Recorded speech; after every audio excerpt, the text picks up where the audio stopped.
ఇంగ్లండ్‌తో హెడింగ్లీలో జరుగుతున్న తొలి టెస్ట్ రెండో రోజు టీమిండియాకు మిశ్రమ ఫలితాలిచ్చింది. తొలి ఇన్నింగ్స్‌లో 471 పరుగుల వద్ద ఆలౌటైన భారత్ భారీ స్కోరు సాధించే అవకాశాన్ని చేజార్చుకుంది. సుమన్ గిల్, రిషబ్ పంత్, యశస్వి జైస్వాల్ సెంచరీలతో రాణించినప్పటికీ 430 నుంచి కేవలం 41 పరుగులకే చివరి 7 వికెట్లు కోల్పోవడం జట్టును నిరాశపరిచింది.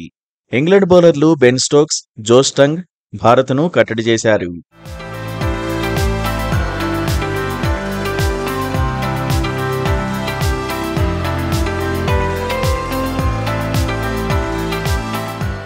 ఇండియా బౌలింగ్లో జస్ప్రీత్ బుమ్రా 3 వికెట్లతో ఒంటిచేత్తో పోరాడాడు.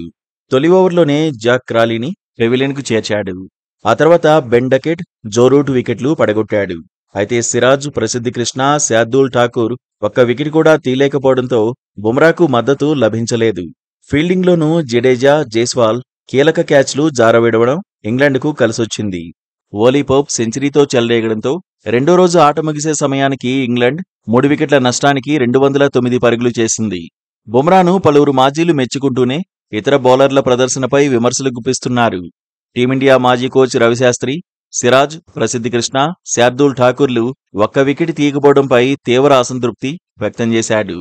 ఇంగ్లండ్లోని పరిస్థితుల్లో ఇతర బౌలర్లు ఇబ్బంది పడ్డారని, వారు రాణించాల్సిన అవసరం ఉందని పేర్కొన్నాడు.